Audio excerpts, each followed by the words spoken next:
Our new David Hamber investigation just saved thousands of Louisiana homeowners from having to pay tens of thousands of dollars each. That's right. Our series this month, called Disaster After Disaster, questioned the state's efforts to take back Hurricane Katrina recovery grants from more than 3,000 homeowners. They were facing lawsuits for using the money to rebuild their homes, but failing to lift them up off the ground. Well, now, in response to our reporting, the state says it's stopping those collection efforts as it works with the federal government to end the lawsuits once and for all.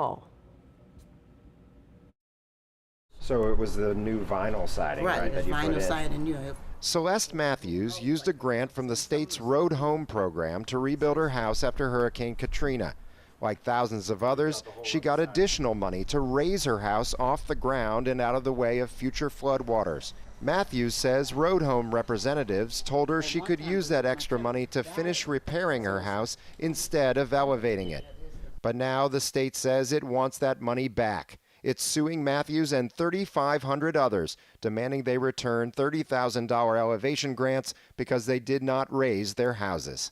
Now this same state of Louisiana is talking about trying to take my house away from me. The state says it won't take people's homes, but it can put liens on their properties.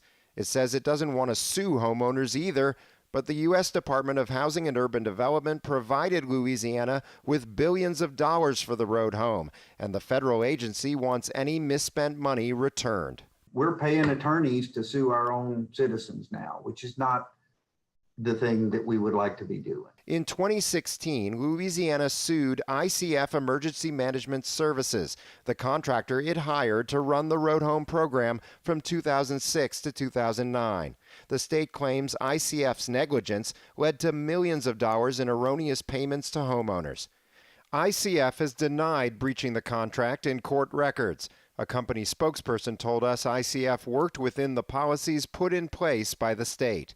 But documents show that in late 2020, after years of talks, the state and ICF agreed to a proposed settlement for an undisclosed amount.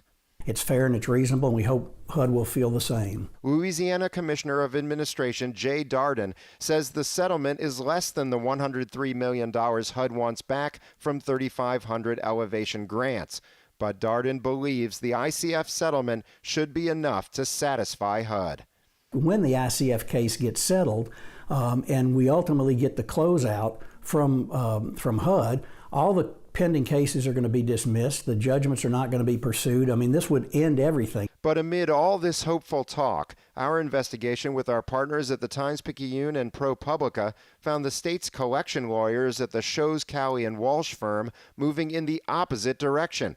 They've been filing motions in court asking for judgments to approve payment plans or force homeowners to pay, more than twice as often in New Orleans since mid-April. In 6 weeks, they filed for 38 judgments in Orleans Parish alone to take back $1.2 million in Road Home elevation grants. That's almost as many judgments and almost as much money as they sought in the first 3.5 months of the year. That was news to Darden. He said there hasn't been any effort to speed up judgments, but now that he's seen our findings, he says he's ordered a halt to any new judgments.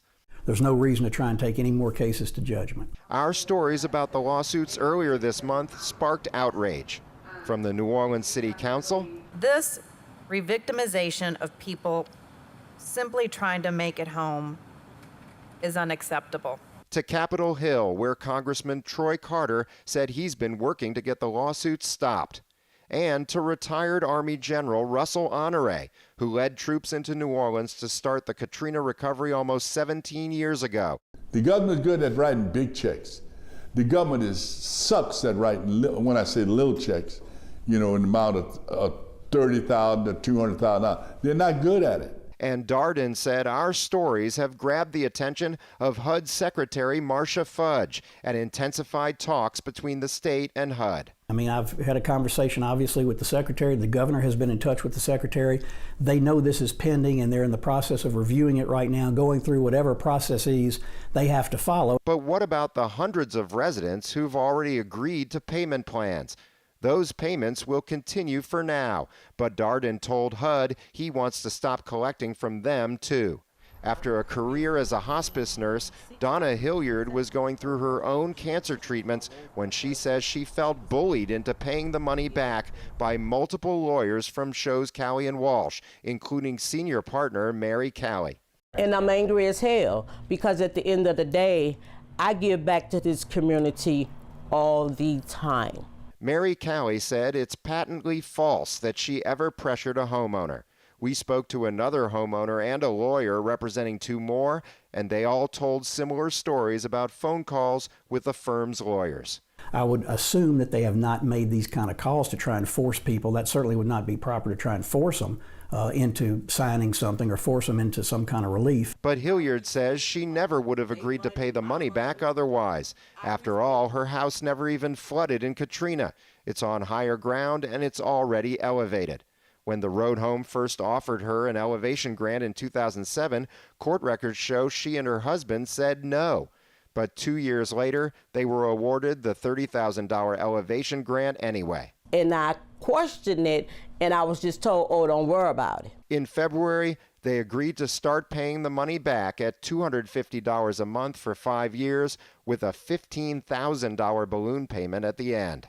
I just want them to stop it now so that I could be able to live whatever time I have left without that hanging over my head. That's all I'm asking for.